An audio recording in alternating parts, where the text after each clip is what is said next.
There's the dig. So now we're live, and welcome everybody to this Hangout on Air. My name is Lisette Sutherland, and I am collecting stories from early adopters of remote working for the Collaboration Superpowers Field Guide. And today I am thrilled to be interviewing Phil Montero, a mobile work and virtual office expert. And the interesting thing about Phil, I think, is that Phil, you've been doing this for 15 years, or I mean, since 1995, so over 20 years actually. Yeah, it's been a long time, long time. Indeed. So please tell us a little bit about yourself and how did this journey start? Sure, Lisette. Well, I came at the mobile work and my consulting aspect from it really from a technical side. I worked for a lot of companies. I mean, it really started back when my dad was working in IT, and I saw that he had to commute and spent a lot of time commuting back and forth. We lived in New Jersey at the time, had to go into New York City a lot, and I kept thinking there's got to be a better way. And I mean, since the 70s, they've been talking about telecommuting taking off, and everyone's going to be working from home, and, you know, the Alvin Toffler book, The Wave of the Future, Third Wave, all these things. And it didn't seem like it was changing, and I saw what he sacrificed in order to have that job and a commute there. So when I got into the work world and I enjoyed technology as well, I really wanted to try to enable people, the companies and the departments, the people that I worked with, to be able to work remotely so that they could have a life and their job at the same time. So that was really the passion for me. And over time, as technology changed, it was just something I was always interested in, and I kept, learning more about collaboration tools and remote work and different technologies to make that happen. And then started learning more about managing remote workers and how that works. But the management side really came after the tech, and even to this day, the tech really drives it. I mean, it's not the only part of it, but the technology is a very big part of it, I think. Yeah, I can imagine. And the technology's really developed a lot over the last 20 years. I mean, there are now literally hundreds of tools to choose from for when you want to work remotely. There's online project management tools and instant messaging and all kinds of different things that you can use. And so let's talk about that for a bit, because tools is an interesting question because there are so many. How do people know what is the right tool to use? I know you developed something for this. Yeah. I've developed, after working with a number of different clients in both sized clients, different size, large companies and small companies, and across industries and finance and real estate, and what I realized was there was kind of a common denominator when it came to working outside the office, and it's kind of a lens you can look at your work through that will help you narrow down the technology to make the right choices. And I call it the ICC Workflow Audit or kind of workflow process. And what that ICC stands for is information, communication, and collaboration. And so when I talk with people or I work with clients and they ask me, well, how do I know what tech to use? I say, well, you have to look at your work style and the kind of projects you do and break it down into those three. So what kind of information do I need to have with me to do my job and to do the projects I do? And again, this is something you can ask yourself. You might be a solo professional and you're wondering this for yourself, or you might be looking at this for a department or an organization or a virtual team. So what kind of information do I need? Are there certain kind of documents I need? Are there sales flyers? Are there reports? Are there databases that I need information to? And once you find out what that is, then you can look at the tools that are available to make that information available from anywhere. Just as an example, we had a real estate client that I worked with, and there was a proprietary database that they needed in order to look up properties and get certain specs on that. And one of the reasons they all came into the office was because they needed to use that database and it lived on one computer system. Well, once we found out that that was why they were all trucking their butts into the office, I was able to set up something like Go to My PC or some kind of remote access to that computer. Now, people that needed to use that database could get that information remotely and not spend an hour or 2 hours each way coming into the office, and increase the time they could deliver those reports. So there's an example of what information do I need, then what tool. For some reason you paused for me. We'll see how this... Myself and my employees regard. So, what kind of communication do I need to do? Do I need to fax? Do I need to make phone calls? And then when I communicate with people, is it usually one-on-one, or do I need multiple people? Do I need video? Do I need to see people? What kinds of communication do I need to do, and do I need to engage in to complete my projects and to get my work done? And then again, you look at, once you know that, once you've asked yourself a series of questions about that, then you can look at the communication tools available and choose the right ones. And then again, the same thing with collaboration. Do I mostly work collaboration asynchronously, where maybe I work on a document and then someone else edits it and looks at it and then someone else does? Or do we often need to all look at and edit a document at the same time, because very different tools would be involved for that collaboration? Do we need to see each other? Are there time zone differences where asynchronous is more important? We need to have something where we can each chime in at our own time? Or do we want it like we're all together sitting across a table that way? So there's a number of questions you can work your way through, and once you've done that, then you have that information to choose the best technology. And then I also, a saying, or kind of a caveat I have, is it's not just the right technology, but the right technology thoughtfully applied. It's not just a matter of choosing the right tools, but then applying them correctly and appropriately for your group or your work style.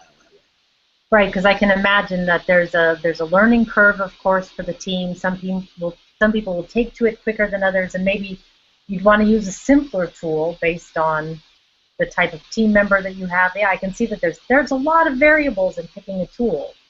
Yeah, there really is, and that learning curve is an important part of it. You need to really embrace the technology, and if people don't see the value in it for themselves, if they don't see how that technology is going to make what they do easier, then they're going to ignore it. I've seen a lot of companies try to put in like a shared online workspace, and then everyone just sends everything back and forth via email, regardless of the fact that maybe there's a great discussion board tool, or they can collaborate in new and energizing ways. And sometimes it's because people just don't see the value in it, or because they didn't spend any time getting training or getting trained in the tools.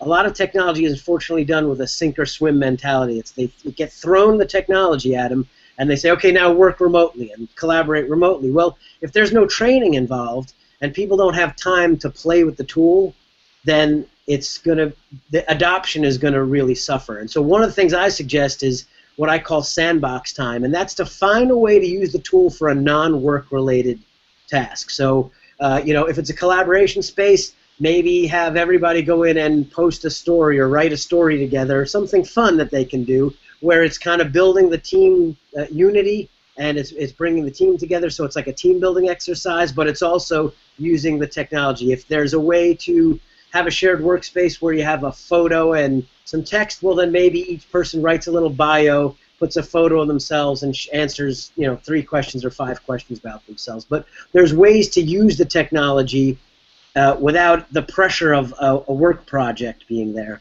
So, and you're more likely to explore and play with it if it's more like playing in the sandbox that way. Right. I can imagine. And yeah, the engagement process. I've done a lot of work setting up private social networks for people, and we designed. I mean, the number of times that clients came to me and said, "Well, we've bought this private social network. It cost a lot of money, and now we'd like to set it up." And my first question is, okay, what is your goal with the private social network? And 95% of the time, they actually couldn't answer the question. They just knew they needed it, but they didn't know exactly what they were going to use it for. And so it's almost like you break down the process from there. But so another question that I have then on this is, in terms of getting teams to use it, it sounds like a lot of companies, it's kind of a top-down approach. Management chooses the tool, and then the employees are then instructed to maybe use the tool. Do you see that a lot, or is it more employees choosing the tool, knowing that they need something better than what they've got? I think that depends on the corporate culture and the company's culture. Again, I've worked with some large companies, but now I tend to gravitate toward and work with a lot of smaller companies where there might be 25 people max, 30 people in the group, or some of them are 5 people, Mm-hmm. So, in a larger, more formal organization, a lot of times if it doesn't come from IT and they don't sanction it, then it's always a top-down approach. But what I think you're seeing these days, particularly with the bring your own device and mobile devices becoming more prevalent, is that employees are finding technology that they're excited about. and they're bringing it to the company and saying, hey, look, I'm using this already. Is there some way we can use it as a team? And I see that happening more often. And I think the great thing about that is that not only are people already coming in excited about it, so you've got a champion on the team or in the company that's going to help push that tech and might be the go-to person to teach other people that technology. But again, as you said, sometimes when the tech comes from the top down, they don't understand what the need is or what it can do for them. But when someone's bringing that tech in, who's, I've seen companies where somebody's like, I use Dropbox and it's a great way to share files, and I've used it with my son's soccer team, and we use it that way. Why can't we just use that here and share our documents that way? And then, they already know what it can do and how it can be used, and they're already thinking about that, thoughtfully applying it, the right tool thoughtfully applied, I mentioned, of how it could be applied in their work group or their workflow or their work styles. So I think more of that's happening, especially with the prevalence of mobile devices. Like I said, people are bringing more tech into the companies now, and IT is just being forced to deal with it. So. Right. I mean, and the joke is, hey, is there an app for that? You know what I mean? So people, of course, are already using, which I like, because there's already a champion, and then they're finding the need, and they're filling the need themselves. So that of course makes sense. So do you have a favorite tool? Is there one that you love, or a couple that you love more than others? Yeah, there's a number of them. I mean, obviously my iPhone or smartphone, that is my, I talk about the Anywhere Office all the time. Well, that is my Anywhere Office, because with that, there's really nothing I can't do. I can respond to emails. I can have video chats. I mean, this Google Hangout we're doing on our laptops, but I could be doing that from my phone. Yeah. I can get access to documents. There's update websites. There's really nothing I can't do with a smartphone. But I think that's kind of the obvious choice. I think things like Dropbox, when I talk about tools to expand the Office, Dropbox for the ability to make files available anywhere or to share large files with people and have those it's seamless. You don't think about it. You just put the files in there and they're available. Evernote is something that I've started to use extensively because, again, like being like a digital brain or a digital filing cabinet, I used to have documents, some in Google Drive, some on my drive, some in Dropbox, some here, and then I'd have to remember, well, where was that file? Was it an email? Was it here? Was it there? And then I just started throwing everything into Evernote. And once I did that, then it just became much easier because I could look in that one place. The search for it is so rich that even if I don't categorize it really well, I can find what I want really quickly. So I think that's a great tool. Wunderlist is another tool that I love to use. It's a list-making, list-sharing app.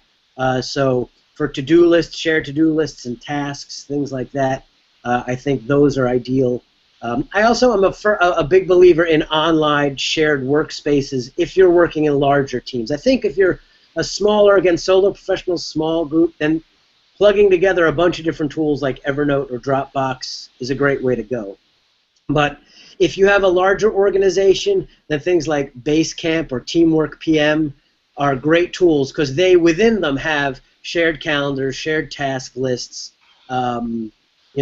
collaboration spaces where you can have, online document collaboration. So I think there's, a number of tools, like those are just two of them. There's a lot of tools in that space, but I think those are two really great ones. And then I'd be remiss if I didn't mention Google and all of their tools. I mean, if it wasn't for Gmail and Google Calendar and Hangouts and Skype for things like that, not that Skype's a Google tool, but video chat tools like this, I mean, I think all of those tools together are invaluable for me and allowing myself and the clients that I work with to be able to really work from anywhere. One of the concerns that comes up, and I wonder how often it comes up for you, is security, of course. Security of files, security of people's information, and Dropbox, of course, with a few years ago when they changed their terms of service, everybody was up in arms. Or how do you address the issue of security? That is a big issue. And most of these services have been forced to address that issue. So a lot of them use encryption, or you can use them on a secure server. Some of them times you have to pay for that. There's a lot of the tools that I recommend, and one of the reasons why people adopt them is there are often free and paid versions of these tools. So the beauty is that there are these free and low-cost tools, and I'm not saying they're not secure. They are. But sometimes if you need enhanced security, you may need to upgrade from a free version to the pro version or the business version of it because there's some enhanced security with it. A lot of it's education too, which is teaching your employees how to be more secure themselves, when they're using the tools.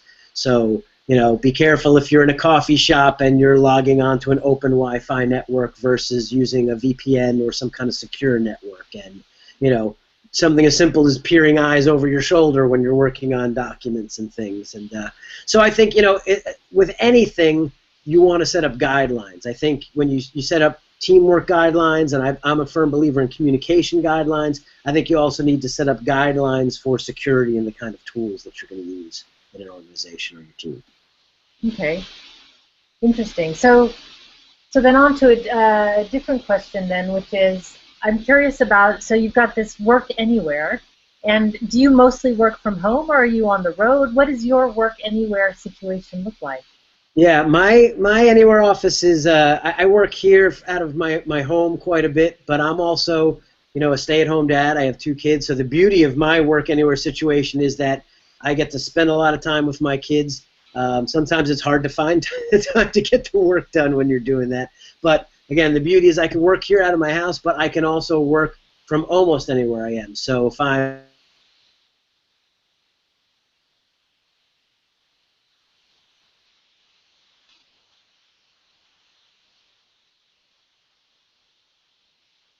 go somewhere else, sites or go there, but most of my work, I've worked with clients that I've never physically met.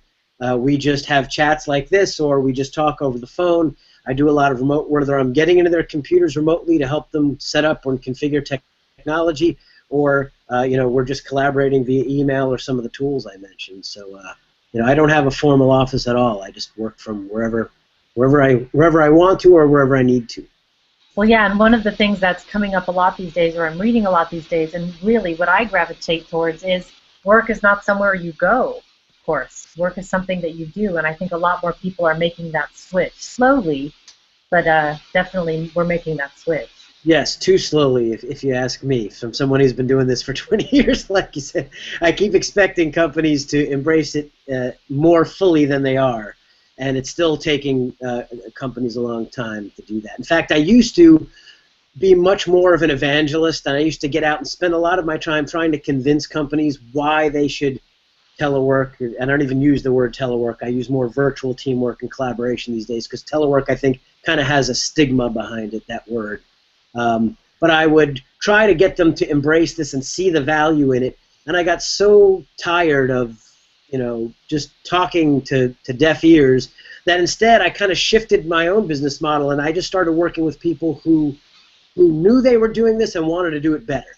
They said, we realize that our employees aren't here. They're already out working on the roads. They're salespeople and our tech people, and they're not here, and because of that, we're not communicating well, and we don't know what's the right version of the document. How do we do that better? And that's a very different conversation than to be talking with someone and trying to convince them why you should be letting your employees work out of the office and why that's important. So, eventually those dinosaurs are going to sink into the tar pit like all dinosaurs do. And the smart companies, the ones that are embracing this, because it's unavoidable. I mean, we're working this way already. So you might as well admit that and learn how to do it well, rather than trying to decide whether it's something you should do or not, because that's really not the question anymore. And what I keep trying to figure out is, what is the resistance? What is it that people are resisting? Because given the benefits, I mean, I know that there are certain situations where the personalities don't write, or the type of work is not suited for remote work. I mean, if you work in Parliament, you have to be there, for instance. There's some things you just have to be there, and I understand that. But for these companies that could work remotely, why aren't they doing it? What do you hear?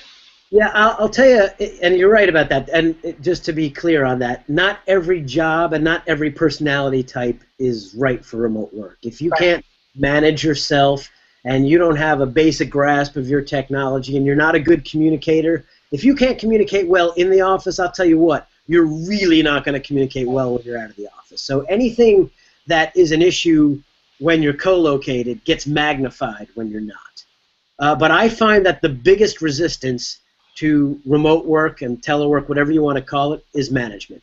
It's the fear of trusting your employees. You still think you need to micromanage. There's so many micromanagers in the world, and people that are old school management that think that if they can't see you, how do they know you're working?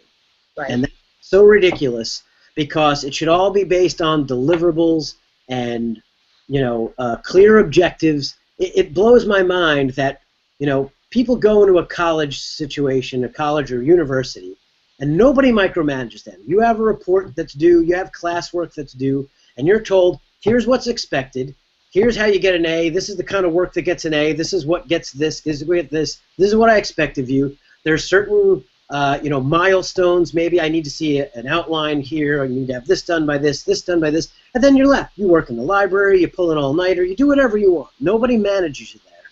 And we all learn to work that way, and we all work very successfully that way. But then suddenly you leave college and you go into an office, and they say, you can't possibly work without me watching you and seeing what you're doing all the time, so I need you at this desk from 9 to 5, because clearly that's the only way work's going to get done. And it's ridiculous thinking, and it's backwards thinking. And I understand that it's the way we've always done it, but that mentality really doesn't have a place. Right, it's no excuse. No, and part of it too, again, is that managers don't get, like I said, mentioned about the technology training. It's not a whole new way of managing, but there are important shifts that are involved. And a lot of managers, the same way that it's a sink or swim mentality with technology, managers, they take these managers and say, okay, guess what? Your team's working remotely now. How are you supposed to get them to collaborate? How are you supposed to have them know, like, and trust each other when they're not together? And no one bothers to teach the managers or train them in how to do that. And because of that challenge, I had developed a workshop that I used to deliver live. Now I deliver it on demand, called The Art of Virtual Leadership. Yeah, I wanted to ask you about that, actually. It walks managers through those shifts that are important, that to becoming more of a lead. I think you have to become more of a leader and less of a manager. And there's a big difference between those two things. And instead of micromanaging, you have to kind of set your team up for success. And that has to do with asking the right questions and making sure they have the right technology and letting them know it's okay to struggle, because unless you know about the struggles, then you're not going to be able to address them and find out the right paths or the right changes or the right tech to address those things. So it needs to be this open-minded, open conversation with you and your team. But unfortunately, a lot of managers don't know how to manage remote employees. So there's fear there. There's fear that they're going to lose control. There's fear that deadlines are going to be missed and clients are going to be upset about it, that your product, whatever your deliverable is going to suffer. And you need to overcome that. And you need to learn in today's world, again, to manage and to collaborate and to learn to know, like, and trust people remotely. And I think with the younger generation coming in who uses social media as much as they do, I mean, every day people on Facebook are communicating and collaborating with people that a lot of them that they never see or that they've never met. And they do the same thing on Twitter and do the same thing on LinkedIn. And the more the workforce gets infused with people that are accustomed to that, the less that's going to be an issue, because they're used to working on their smartphones and they're used to working from multiple locations and working and collaborating, communicating with people that they don't see and that they're not co-located with. So I think that's going to become less of an issue as we go forward. But yeah, it reminds me, actually, I think I probably mentioned this concept in every interview that I do because I love it. It's John Stepper is writing a book called Working Out Loud, which talks about how we can work out loud and make our work observable to our colleagues so that we're narrating our work as we go and people can see what we're doing, much like you would post your status on Facebook, for example, like what you're doing all day, and people can keep up with what you're doing. And to me, that's really a critical piece of this remote working, because I think from that you build trust and you build reliability and responsiveness, and people know what you're doing and they know what you're working on. And so it really reminds me of that. And the other thing this reminds me of is I work closely with someone named Jürgen Appelo, who wrote the book Management 3.0. And his tagline, which is, "Management is too important to leave to the managers." I love it. We all need to manage ourselves. We all need to be a part of it and to be responsible and to take charge. And I think, the days where people come into work and somebody tells you what to do all day, they're ending, not as fast as I would like, but Everybody's becoming a little more entrepreneurial, I think, and working a little more out loud with each other. I completely agree with that, and I think that's what's necessary. I mean, it's accountability, it's deliverables. I mean, that's how you build trust. And people always say, well, how am I going to learn to trust somebody, and how am I going to get to know that person if I'm not in the office with them? And a lot of that is by doing what you say you're going to do. And like you said, that working out loud, that's one of the reasons why I like, and I mentioned before, when you're working in an organization with larger groups, those online office spaces or collaboration spaces, because then you don't, like, if people are just working and it's just via email, I could be working really hard all day, but unless I emailed you about it, you don't know that. But if that document is being posted to an online space and there's a comment thread happening and people are seeing the updates and chiming in, and you're seeing things on the calendar, you're seeing things get ticked off on a shared to-do list, well, then there's no question that we all know that we're doing what we're supposed to be doing. And if someone's falling behind or has a question or a problem, well, we'll address that before it becomes putting out a fire, because we all see that. And it's right in here. We all have a shared objective. We're all sharing that task list, and that is critical, like you said, because we're not in the office. We're not all physically seeing it happen all the time. So, but there's no excuse for it. There's a number of ways to do it now. That's where that thoughtfully applying, again, comes in. So if we're having trouble with that, well, then what tool can we apply that would help us do that? How can we, it might be something as simple as a Google Doc, a shared Google Doc that we all see. It could be a document that we all update in Dropbox that gets shared around. But there's no excuse, there's no reason you can't do it today. There's, like you said, there's an app, there's a tool, there's a workflow for it. You just have to think of it. You need to be more conscious about the way that you do your work and the way you collaborate and communicate with people. So. And it seems like the main problem, it's funny that the issue always is trust from managers, because what you see, in at least what I read in the data, and maybe it's because I'm biased, I must admit, I have a huge bias towards remote work. I can't help it. I'm totally enthusiastic about it. But what you see is that people work too much. And when I've asked people, what is the pain for remote working, what is your biggest challenge, the answer that comes up more often than I expected is, I can't turn off. I don't know when to stop. Mm-hmm. I'm working all the time. Yeah. So it's a weird dichotomy. It really is. It is a challenge, because that line of, and that line got crossed a while ago, that line of, like I said, the smartphone, I love it, but if every time I get a work email it pings, well, then when am I not in work? And if I don't have that commute, a lot of times that commute served as a buffer, where you kind of shut off, you closed your computer, you were done at the end of the day, you went home, and that was family time. And, I think it depends on the kind of job you do. I'm certainly not a fan of working all the time. I mean, work-life balance, or what I like to talk about is work-life integration. Because I think balance in today's life, with the kind of technology we have, because it's ubiquitous and it can be everywhere, it's not as easy to draw that line in the sand. But one of the things I always talk about is, I may have to answer some emails and do a few things while I'm on vacation, but that's a vacation in the past I wouldn't have been able to take, because I had to be in the office or at home to be able to handle that work. But the fact that I can bring my phone or my laptop or my tablet, and in the midst of that vacation take a little bit of time out and bang out some work or respond to a client or do something, then that allows me to have that life that maybe I had to compartmentalize it more before, and I don't have to now. But it's a slippery slope, because you can get stuck into this point where you're always on and you never unplug. And I think, again, that's a matter of self-management. As you said, we have to manage ourselves. Well, part of the managing ourselves is setting strict boundaries and guidelines for what's okay and what's not okay. And sometimes it changes. Like, there's a crunch time at work or a crunch time for this project. Well, I'm going to work like crazy because you need me to, and we need to, and we want to make this project a success. So we're going to do that. But, on another time, maybe I'm not going to work as hard. I think you got to be flexible that way. Again, that's where that 9 to 5, come to this place, work from this time to this time. Maybe there's some jobs where that's important, but so much of the work we do is information work these days that you need to learn to be more flexible. And if you trust your employees and you trust them to do that, then they're going to act like, if they get treated like adults, they're going to act like adults, And, they're not really looking to scam the system. They just want to be able to have a life and work. And, if they want to take an hour off in the middle of the day and go have lunch with a friend or go do something else, do some stuff, run some errands, who cares? As long as you get the work done and it's done and the client's happy and the project's done on time, then does it really matter whether it was done between 1 and 4 or whether I did it from 4 to 8 at night after my kids, are home from school or asleep? I mean, it shouldn't matter. But for a lot of companies and managers, unfortunately, it still does. So. Yeah, surprising amount. I mean, for me, I have to say, I work a few hours. My schedule in the mornings, I work a few hours, and then I go for a run.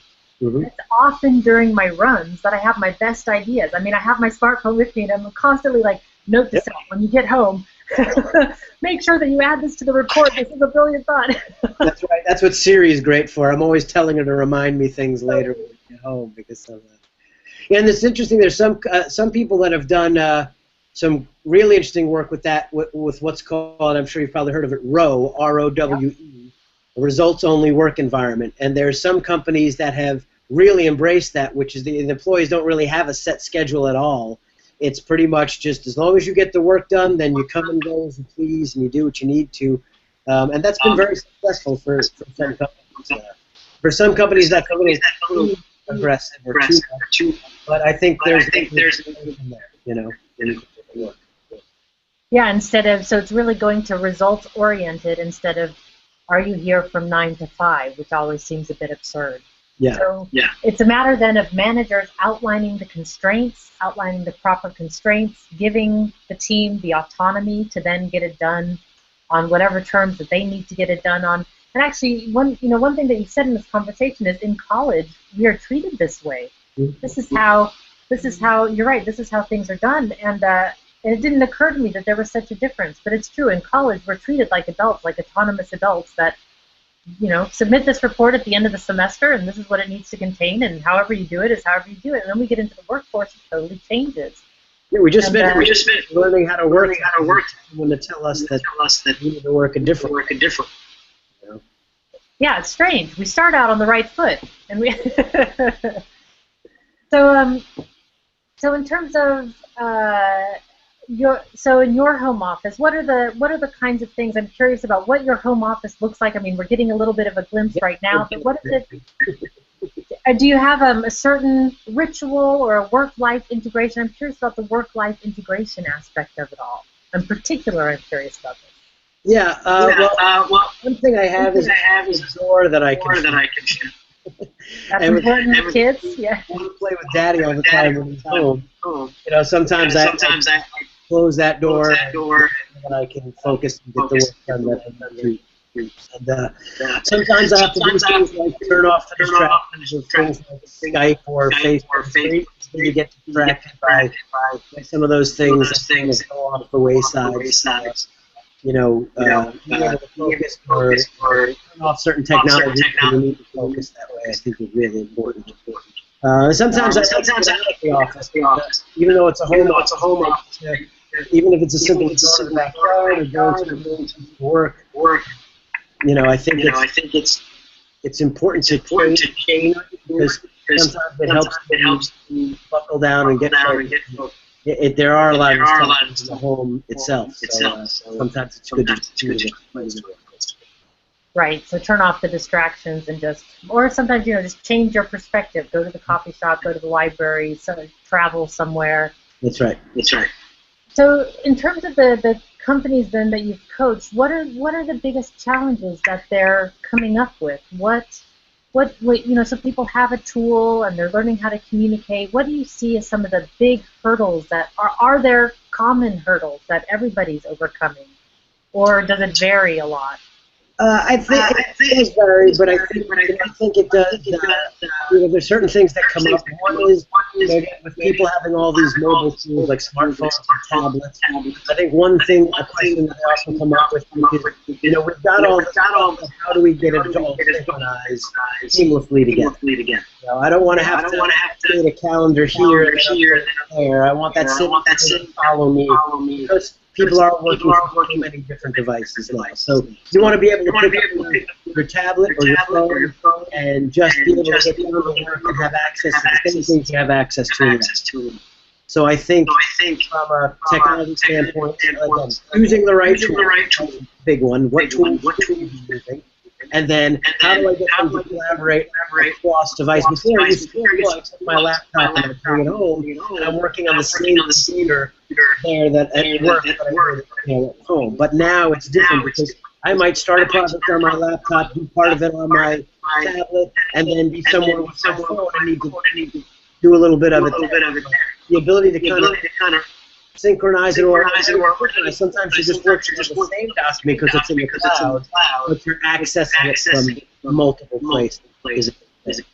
And then I think also talked about the communication aspect of it, and I think it's important to set up some communication guidelines when you are working, whether you're working together or you're working apart.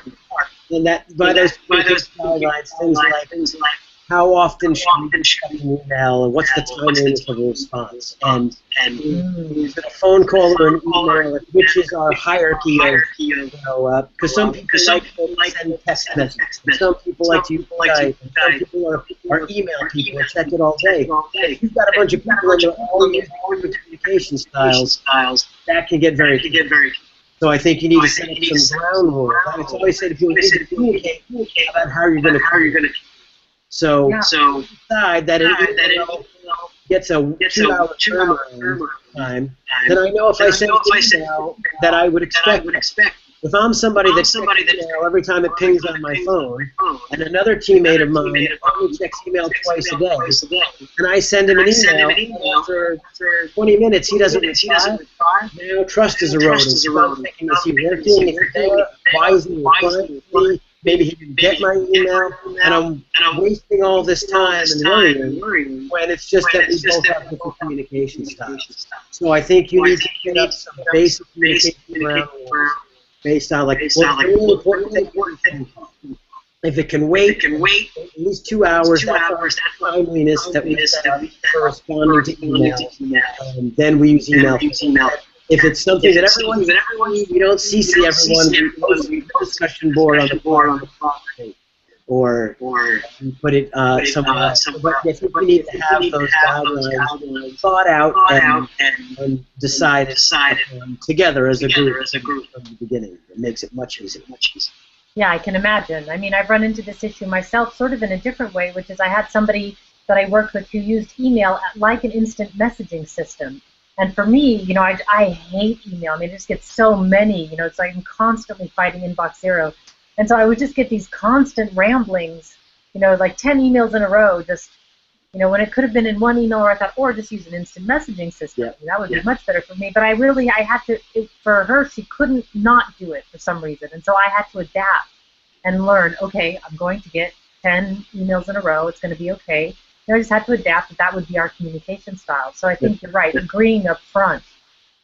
Yeah, and I think you hit on something there. I think far too few companies or groups use instant messenger effectively. They still think of it as a platform.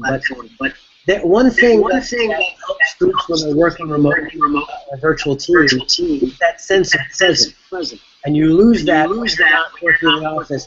Well, like you said, how do I know they're working? How do I know they're there? Well, when I'm working, I can quickly ping off a question on IM, and they chat right back. Then I know that. I know that I can ask them those questions just like I would if I was going to walk over to your desk or lean over to your feet.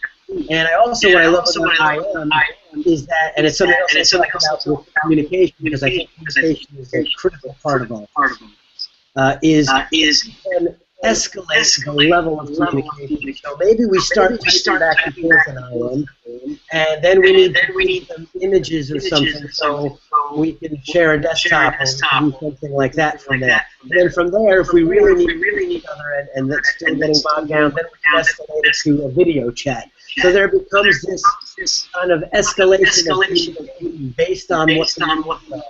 And you can also have easily an IM with where five of us are all an impromptu meeting, and we're all typing, or we're all video chatting, like Hangout, or texting back and forth. So I think that's a very effective tool for extending the physical office, and that's we feel like we're all in the same place, even though it's virtual. But well, yeah, I have to say, I work from home by myself quite a lot, but I have my instant message open, and I also have Skype open, so I both have these both tools, and I see faces of my colleagues all day long. They're here. It's almost as if I'm in an office, because I can see when they go on and offline. I can see when their status changes, and a friend of mine, when Skype used to have so you could see the status very clearly. We used to share music, so you could share your iTunes status on your Skype, and we had the same taste in music, but it sort of just started an all-day conversation. He was in Phoenix, and I'm here in the Netherlands, and we just talked about music all day long as we saw different songs come up. And it was actually a really, very nice feeling. I felt like I was, at the end of the workday, I closed down my Skype, and all my friends leave, and then I'm again alone in my room. It was brilliant. It's true. You were asking me what some of the challenges are. Some of the challenges are that they feel too isolated when they work remote. Right. They feel like they're on an island. You mentioned using something like Skype or IM, you can feel like you're more a team, and you have something else, which is, again, how do I build a close team when we're apart? Well, you need to know, like, it. So by knowing music or there was somebody I worked with, and when my kids would they'd jump up on my lap, and we'd be having a Skype chat, and they'd see my kids, and I'd see their kids. Suddenly, people that I know better after just a few Skype chats than people that I've worked next to in an office for years. Because we are consciously sharing things and sharing information and doing things like that. Sometimes doesn't happen in the office. Sometimes when things are left to happen organically, they don't happen as much. And why I always tell people that sometimes virtual teams can be stronger and more confident than on-site teams, because you are more conscious about, or you could be more conscious about, sharing information, getting people to know. And anything that you take a more conscious approach to is going to and grow that way. Sure, and I think that the video is more powerful than people realize, that real bonds can be formed using just simply working together via video. I have a woman that I work with in California. We started working together for a client, writing a book together, and we started every conversation with 5 minutes of just, hey, how are you, via video, and then we would turn it off and collaborate together in the Google document. And when that client work ended, we continued to this day, years later after doing this work, we're still collaborating remotely because we became such good friends, and it worked so well that we just continued. And we work on our own stuff, but we still just like working together. And I think she's one of my closest friends, and I've never met her in person. There's people like and I like to do that. If I meet somebody on Twitter or LinkedIn and we have a lot in common, I usually suggest some kind of Skype video chat. And there's people, this guy, Chris Becker, who's a great guy, and he's in the Philippines, and we've talked like great buds, but I've never met him. Every once in a while he says if you go near Florida, we're going to have a blues jam together.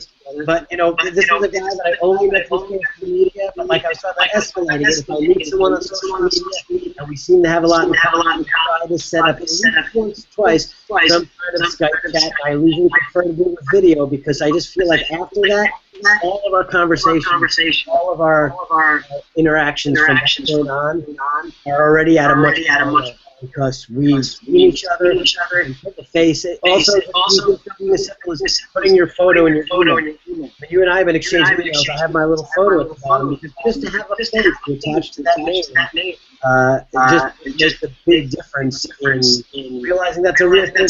It's just words or not text going back. So. I agree. When I set up private social networks, one of the things I always recommended was you must use a picture of yourself for the icon, because people will treat you differently when they're communicating with you if they can see your face. I think one of the things that also comes up a lot in interviews is that how to humanize the virtual workforce. I mean, that's a big issue, and I think video is one very, very powerful way to humanize the virtual workforce. Even if you just say hello for 5 minutes and then turn off the video, to continue the conversation. A lot can happen with that. Yeah, absolutely. I know I feel uncomfortable with the video thing, but again, get over it. It's just different, and we're not at Jetsons level yet, where everyone's got a video phone. But I mean, we're close to it. With my iPhone, I can have video calls from anywhere, and it's great. There's times where I'm traveling.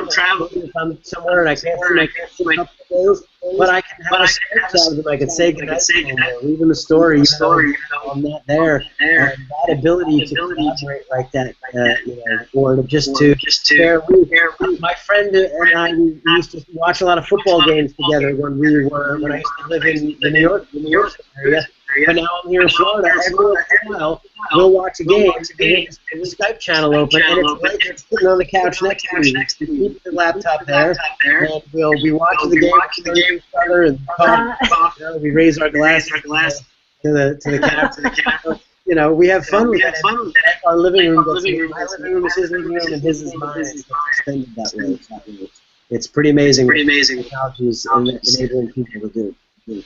Yeah, and it's simple, I think. It's just, people can start and experiment a little, and just even the simple things can really go a long way.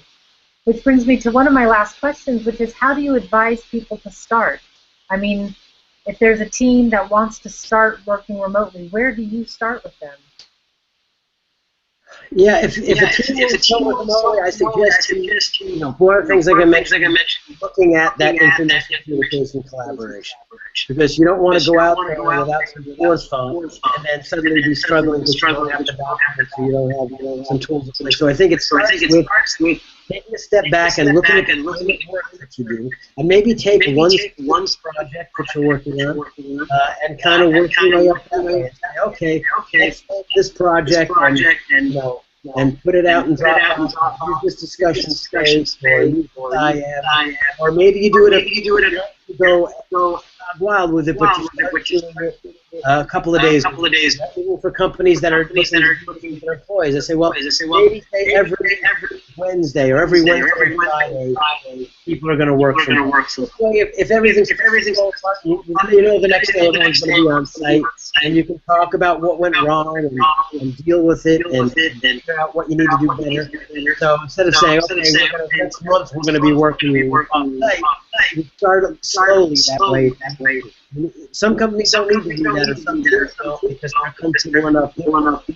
But I think using those right tools, thinking about the tools, and then starting slowly under the planned approach and then escalating it from there. So starting slowly and experimenting with what works and what doesn't. Exactly. And like I said, it's okay to fail. You need to know that. Sometimes people want to work remotely so bad that if something goes wrong, they don't want to tell the company or the manager because they're afraid that production is going to be up. Well, we just need to have it all back. And this clearly doesn't work. And I think what you need to do from the management standpoint of whoever's running the team, or the company, and from the employee standpoint is you have to be clear up front that you want an open discussion about what's not working. Not just what is working, but what's not working. Because then what you want to do is things and say, okay, well, let's come up with some either some guidelines or a new tool or a workflow that's going to work. Or maybe it's not working for me, but it works great for somebody else. Well, then that person can explain to us how they made it work, and we can all adopt.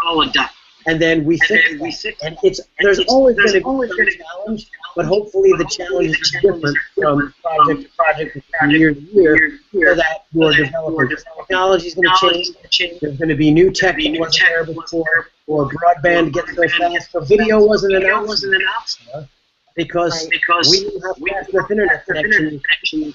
So that wasn't an option. Now you've got enough broadband on the phone. So that changes it changes what tools are available to us and what we can find in the situation. So you need to have this conversation and expect to be constantly revisiting this. The tools that you choose and the workflow you choose now isn't necessarily going to be what you're using a year from now. So I always suggest redoing that IC and looking at what tools you need and what's working, what's not on an ongoing basis, quarterly, twice a year, or just once a year. but revisit that and be open to change. Yeah, it's interesting. It's something that I've noticed also, is that things just need to be massaged as you go, that there is no one fixed golden process that will always work. It really, because technology changes, because new personalities come on the team or leave the team, everything is going to have to shift all the time. And so really doing regular check-ins about what's working and what's not working, and being allowed to talk about what's not working, which is a surprising one, because you'd think that managers would want to know. I mean, they definitely, you think they'd want to know, but somehow there are atmospheres I'm noticing in companies where employees are afraid to say things. So, yeah, there really is a shift in culture that's needed. Hopefully this is the time. We don't have to wait another 20 years before we see. So the final question then, Phil, is what is the best way to get in touch with you? If people want to learn more, if they want to take your ICC and apply it to themselves, how do they find you? How do they learn more? Yep, best place to go is to my website, theanywhereoffice.com. And I've got lots of articles and resources there. I have some videos where I kind of walk through the workflow and talk about that. They can sign up for my newsletter as well, or my email. And I'm always sharing information. I'm having webinars and things like that.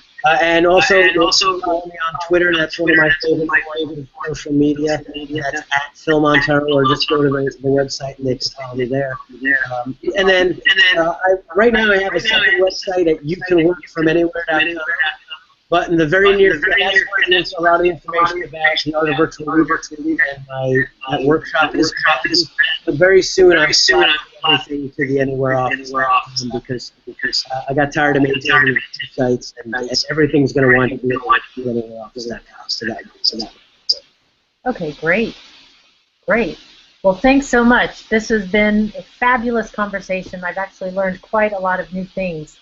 That it's given me some room to think about. The one thing in particular that you said that I really am going to need to think about is the management issue, the lack of trust. I think that's something that comes up with every interview. Trust seems to be at the core of what's happening. So that's something I need to go back and chew on a little bit more. So thank you again. I really appreciate the time. I don't know if there's anything last things. Maybe I missed something. If there's anything else that you wanted to add. No, I think it's a great conversation. I really enjoyed discussing all these topics. We'll probably go on for hours. Oh, yeah, I could totally. Unfortunately, nobody will watch a several-hour-long video. Well, maybe we'll be having regular chats like this, like some of your other colleagues now. Great. And I will definitely. I notice that every time I write an article, when I'm summarizing these hangouts, is that I want to have follow-up conversations, because there's always more questions that come out when you really start to think about some of the deeper issues. So I'll definitely be in touch to do that. Great. I look forward to it. All right, everybody. Well, thanks again. This has been another remote interview. And until the next time, be powerful.